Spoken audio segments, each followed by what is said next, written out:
मुमिन उपत्यका अझै पनि हिउँले ढाकिएको हुन्छ। मुमिन र सानुमाया खाना खाँदै हुन्छन् र उनीहरू मुमिन आमा र बुबालाई हेर्न जान्छन्।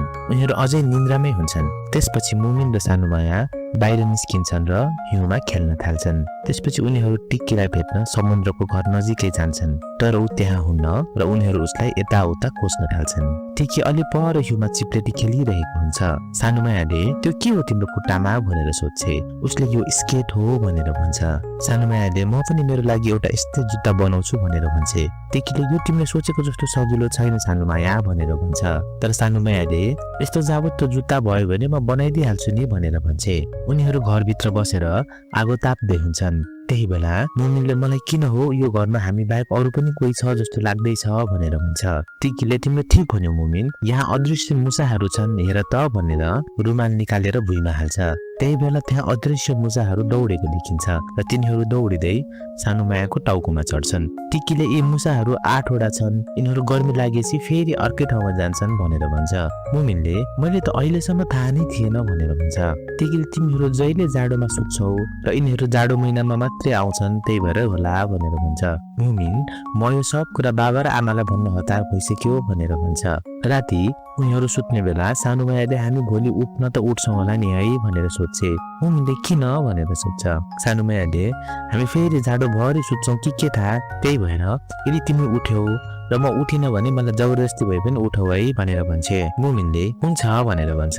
सानुमायाले यदि म चाहिँ चाँडै उठेँ अनि तिमी उठेनौ भने के गर्ने त भनेर सोध्छे। मुमिनले मलाई त यो जाडोभरि निदाए पनि केही छैन भनेर भन्छ र बत्ती निभाएर सुत्छ। भोलिपल्ट बिहान हुन्छ। केही कुराको आवाजले मुमिनको आँखा खुल्छ।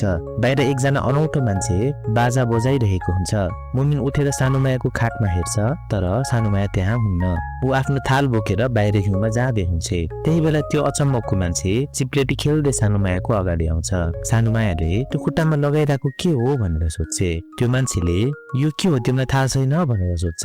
सानुमायाले थाहा नभएर त सोधेको भनेर भन्छे। उसले यो हिउँमा चिप्लिनको लागि प्रयोग गर्ने चिज हो भनेर भन्छ।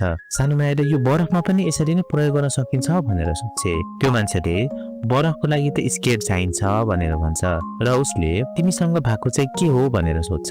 सानुमायाले यो मेरो स्केट हो भन्दै हिउँमा चिप्लेर उसलाई देखाउँछे। त्यो मान्छे पनि हिउँमा उसको पछि पछि लाग्छ र यो नि हेर्दा त मजा होला जस्तो छ भनेर भन्छ। तिमी चाहन्छौ भने म तिमीलाई मेरो स्की सिकाउँछु भनेर भन्छ। सानुमायाले पर्दैन, यति जाब त म हेरेरै सिकिदिन्छु भनेर भन्छे। उनीहरू सबैजना चिया खानालाई घरमा आउँछन्। मुमिनले तपाईँ हिउँ भएको ठाउँमा चिप्लेटी खेल्न वर्षैभरि घुम्दा अल्छी लाग्दैन भनेर सोध्छ। त्यो मान्छेले होइन मलाई त मजा लाग्छ भनेर भन्छ। सानुमायाले त्यसो भए तपाईँ गर्मी लागेको बेला के गर्नुहुन्छ त भनेर सोध्छे। त्यो मान्छेले आफू हिउँ पर्ने ठाउँतिर जान्छु भनेर भन्छन् र उहाँले यतातिर कतै खोला छ कि छैन भनेर सोध्नुहुन्छ।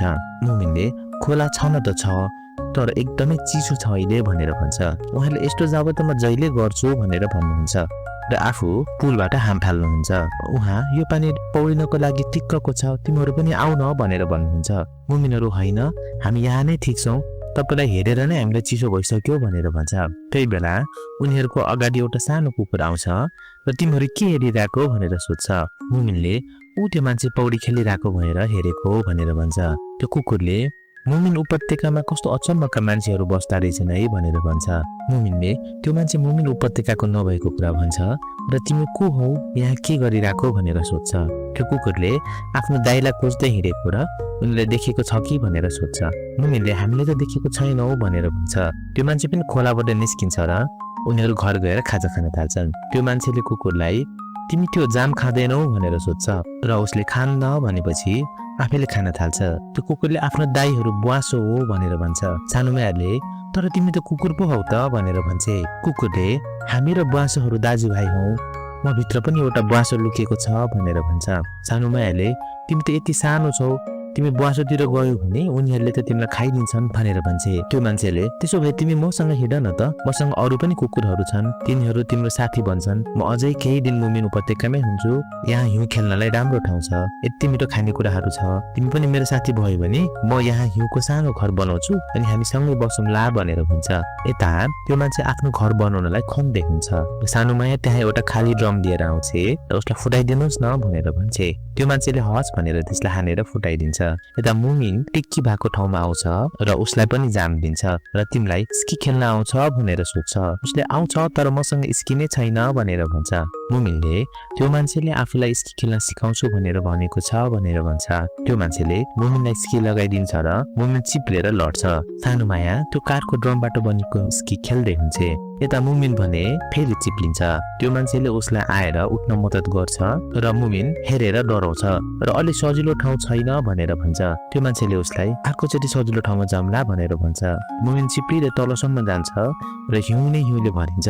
त्यो मान्छेले मुमिनलाई फेरि अर्को ठाउँमा लान्छ र फेरि धकेलिदिन्छ। यो पालि मुमिन झन् बेसी त चिप्लिन थाल्छ तर यो पालि भने लड्न चाहिँ लड्दैन र यताउता चिप्लिँदै रिङ्गटा लागेर लड्छ। राति उनीहरू घर फर्किन्छन् र त्यो सानो कुकुर झ्यालबाट बुवासोहरू कराएको सुन्दै हुन्छ र मुमिनलाई आफूलाई पनि त्यो ठाउँमा जान मन लागेको कुरा भन्छ। यता मुमिन दौडिँदै ढोकाबाट निस्किन्छ र टिकीले माछा मारिरहेको ठाउँमा जान्छ र अब बिस्तारै खानेकुरा सकिन लागेको कुरा भन्छ। टिकीले माछा समाउँदै अब ठुलो हिमपात भयो भने चाँडै बसन्त ऋतु पनि आउँछ, चिन्ता नलिऊ भन्छ। नभन्दै त्यसको राति ठुलो हिमपात पर्छ र भोलि बिहान मजाले घाम लाग्नु सुरु गर्छ। त्यो सानो कुकुर झ्यालबाट बाहिर हेर्छ र भर्याङबाट तल झरेर हिमालतिर जान्छ। त्यो नयाँ मान्छे भने मुमिनको भान्सा कोठामा जान्छ र मुमिनलाई तिमीलाई एउटा कुरा भन्नु थियो भन्छ।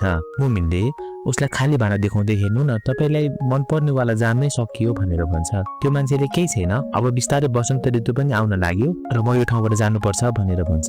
उसले मुमिनसँग हात मिलाउँदै सबै कुराको लागि धन्यवाद है भनेर भन्छ। यता रात परेपछि त्यो सानो कुकुर त्यो बाँसोहरू भएको ठाउँमा जान्छ। ती बाँसोहरू रिसाउँदै उसलाई खानालाई उसको नजिक आउँछन्। त्यो सानो कुकुर बेकारमा मैले मुमिनको कुरा नमानेर यहाँ आएछु, बरु उतै बस्नुपर्ने रहेछ भनेर पछुतो मान्छ। ती बाँसोहरूले उसलाई घेरिसकेको हुन्छन्। त्यही बेला परबाट कसैले बाजा बजाएको ध्वनि सुनिन्छ। त्यो सुनेर ती बाँसोहरू त्यहाँबाट डराएर भाग्छन्। एकैछिनमा त्यहाँ त्यो नयाँ मान्छे बाजा बजाउँदै आइपुग्छ र कुकुरलाई हेर्दै मलाई कुरिरहेको थियो हो भनेर सोध्छ र आऊ मसँगै जाम, म तिमीलाई नयाँ ठाउँहरू देखाउँछु भनेर आफूसँगै लिएर जान्छ। यता सानो माया बरफमाथि स्केट खेल्दै हुन्छ र मुमिन र टिकी उसलाई हेर्दै हुन्छन्। त्यही बेला बरफ फुटेर समुद्रको पानी बाहिर निस्किन थाल्छ। सानो माया त्यो बरफमाथिबाट यताउता भाग्न थाल्छ र मुमिन भने उसलाई बचाउनलाई उसको नजिकै जान्छ। ऊ सानो मायालाई आफ्नो काँधमा राख्छ र त्यहाँबाट भाग्न थाल्छ। घरको नजिकै आएपछि मुमिन पानीमा खस्छ र चिसोले काम्न थाल्छ। टिक्कीले उसलाई माथि आउन मद्दत गर्छ। यसरी बिस्तारै मुमिन उपत्यकामा बसन्त ऋतुको आगमन हुन्छ।